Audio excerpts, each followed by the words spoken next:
warahmatullahi wabarakatuh. Hai, perkenalkan nama saya Balkis Saidina Alatas dengan NIM 2104045020036.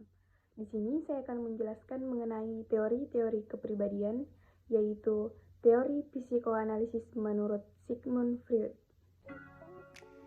Sigmund Freud adalah ahli saraf dan ilmuwan psikologi asal Austria yang dikenal sebagai bapak psikoanalisis. Semasa hidup, ia banyak melahirkan teori yang tidak hanya berpengaruh dalam kajian psikologi, tetapi juga psikoterapi, psikiatri, serta seluruh bidang humaneria. Sigmund Freud lahir di Freiburg, Austria pada 6 Mei 1856 dengan nama Sigismund Skolmo Freud.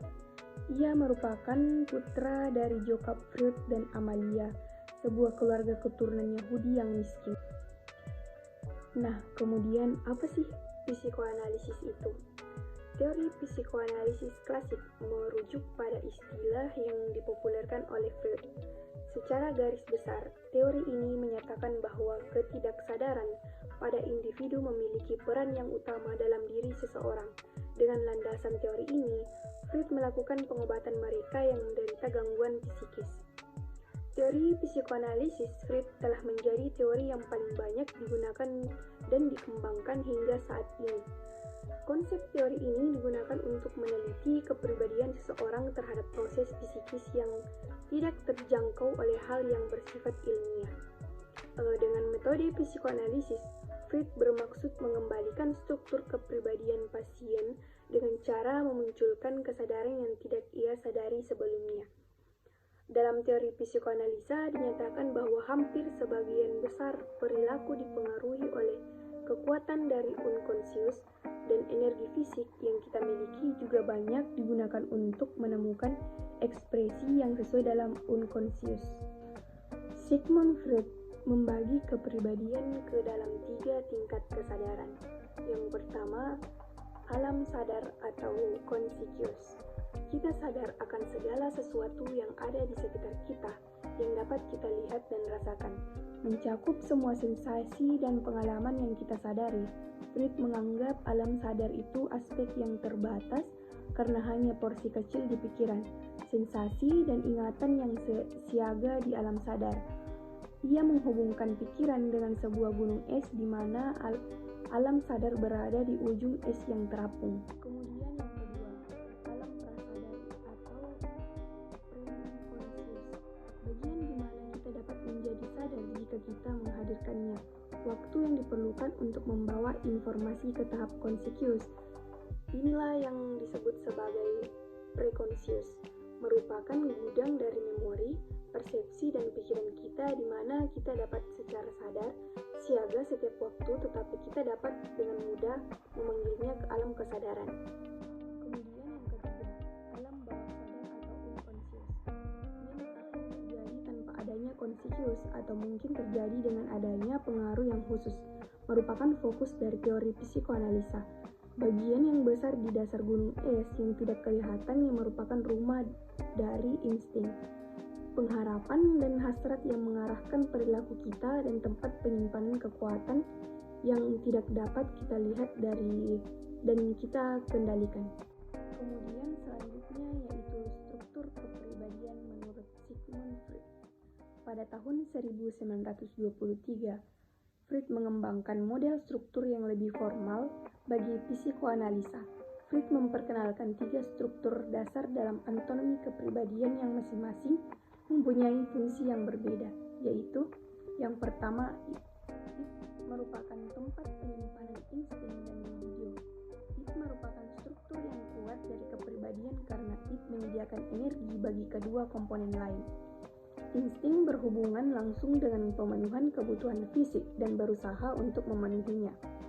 Id beroperasi dengan prinsip kesenangan. Fungsi id adalah untuk mencapai kesenangan dan menghindari ketidakpuasan.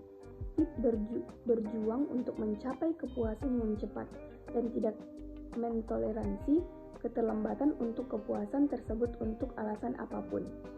Id sangat egois. Struktur pencarian kesenangan primitif, tidak bermoral, pemaksa, dan terburu-buru. Id tidak memiliki kesiagaan kepada realitas. Cara satu-satunya Id untuk mencoba memenuhi kebutuhan adalah dengan cara tindakan refleks dan pengharapan halusinasi atau pengalaman hayalan yang disebut Freud sebagai primary process touch, di mana kenyataan dan hayalan tidak dapat dibedakan. Kemudian yang kedua, ego. Ego memiliki kecenderungan untuk siaga akan kenyataan. Ego memiliki kemampuan untuk mengerti dan memanipulasi lingkungannya dengan cara yang praktis dan menjalankannya dengan prinsip kenyataan. Ego adalah yang paling rasional di antara kepribadian. Tujuannya bukan untuk mencegah impuls id, tetapi untuk membantu id untuk mengurangi ketegangan yang besar dari id. Oleh karena ego yang siaga akan realitas, ego memutuskan kapan dan bagaimana insting dari id dapat dipuaskan. Ia memutuskan perilaku yang cocok dan yang dapat diterima oleh masyarakat, waktu, tempat, dan objek yang dapat memuaskan impuls id. Kemudian yang ketiga yaitu superego. Prinsip ketiga yaitu superego yang berisi kesatuan dari nilai-nilai moral dan kepercayaan yang kita dapat semasa kanak-kanak. Ide kita tentang yang mana yang buruk dan yang baik. Sisi moral dari kepribadian ini biasanya dipelajari sewaktu kita berumur 5-6 tahun, terdiri dari seperangkat aturan-aturan yang diturunkan oleh orang tua kita. Melewati hukuman, pujian, dan juga contoh, anak-anak belajar perilaku yang mana yang dianggap baik dan buruk oleh orang tua mereka. Perilaku yang mana yang dihukum membentuk consequence, satu bagian dari superego. Bagian kedua dari superego adalah ego ideal, yang memuat tentang perilaku yang baik dan benar di mana anak-anak dipuji. Dengan cara ini, anak-anak belajar seperangkat aturan menghasilkan penerimaan internalisasi penolakan dari orang tua mereka. Seiring berjalannya waktu, pengerjaan ini akan terinternalisasi dan hadiah serta hukuman menjadi hukum bagi dirinya sendiri. Kontrol dari orang tua akan digantikan dengan kontrol dari diri sendiri. Kemudian selanjutnya yaitu dinamika kepribadian menurut Sigmund Freud. Yang pertama, insting atau kekuatan pendorong kepribadian. Freud mendefinisikan insting sebagai representasi mental dari stimulus yang berjalan secara alamiah di dalam tubuh, seperti rasa lapar dan haus yang menggerakkan seseorang untuk melakukan sesuatu. Insting merupakan elemen yang paling dasar dari kepribadian yang memotivasi perilaku seseorang dan mengarahkan perilaku itu. Insting adalah sejumlah energi yang mentransformasikan energi fisiologis atau kebutuhan tubuh dengan pengharapan kita, seperti misalnya pada saat seseorang lapar, ia akan bertindak untuk memuaskan kebutuhannya apabila melihat makanan. Teori dari Freud ini dinamakan hemoistik, yaitu suatu motivasi untuk memperbaiki atau mempertahankan kondisi yang stabil agar tubuh kita bebas dari tekanan. Freud mengatakan bahwa seseorang itu hanya mengutamakan kesenangan, dan kebanyakan dari teori Freud ini berbicara mengenai pentingnya untuk menahan atau menekan keinginan seksual kita. Freud mengklarifikasikan insting ke dalam dua kategori, yaitu yang pertama insting kehidupan, di mana insting kehidupan menyatakan tujuan hidup seseorang individu dan spesies adalah untuk memenuhi kebutuhannya seperti makanan, air, dan kebutuhan akan seks. Insting kehidupan berorientasi pada pertumbuhan dan perkembangan. Bentuk energi psikis yang dipakai dalam insting kehidupan adalah libido, yaitu mengarahkan seseorang ke pemikiran dan perilaku dengan prinsip kesenangan. Libido ini dapat diwujudkan dalam bentuk objek dan konsep. Ini merupakan Freud dinamakan Catechist. Freud mengatakan bahwa hal yang paling penting dari kepribadian adalah seks. Ia tidak mengatakan bahwa seks adalah sesuatu yang erotis, tetapi merupakan semua perilaku yang menyenangkan. Selain itu, Freud juga menganggap bahwa seks adalah motivasi yang primer. Kemudian insting kematian, yaitu sebagai kebalikan dari insting kehidupan. Freud mengemukakan death institute.